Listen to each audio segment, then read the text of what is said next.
اللهم صل وسلم وبارك على سيدنا محمد. ازيكم يا حبايبي، عاملين ايه؟ ده يوم جديد. طبعا احنا زهقنا من الفول والطعميه.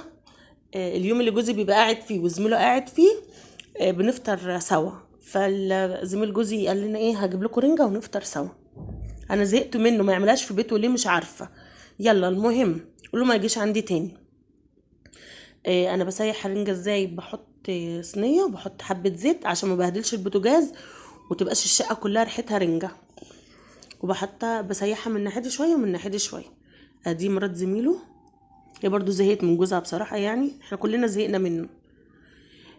قلت لها، كنت انا بنضف الملوحة، قلت لها ايه، اقلبي الرنجة. طب بس بتسيح ازاي؟ والله بتبقى جميلة برضو لما بتبقى في الصينية.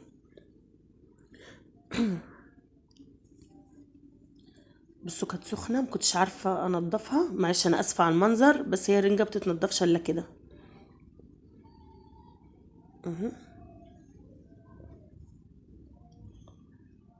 طب انا بخلي الجلد، ان انا باكلش الا الجلد، ان انا بحب الجلد قوي. فطبعا كل شيخ وليه طريقه، اللي بيحب يشيله يشيل الجلد، بس انا ما باكلش الا الجلد. طبعا نضفناها، هنعصر بقى ليمون وزيت وطحينه. ادي الملوحه. يا ريت ما تنسوناش بالاشتراك ومفعل الجرس وندوس على كلمه الكل عشان يوصل لكم كل جديد، وحطوا لايك. قول يا لوكا.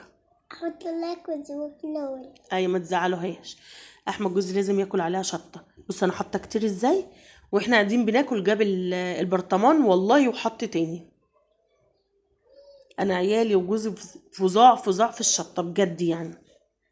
طبعا انا محطتش في كله عشان زميله ومراته وابنه ما بيحبوش الشطه.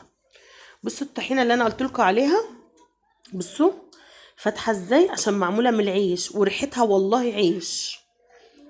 فيا ريت كل يعني ما نعملها في البيت احسن واضمن وانضف، وتبقي ضامنه الحاجه اللي انتي بتاكليها. بصوا شكل الرنجه كان حلو قوي.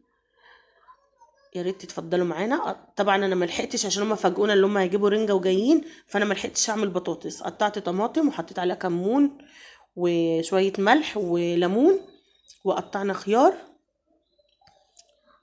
ويا ريت بقى ما تنسوناش. السلام عليكم.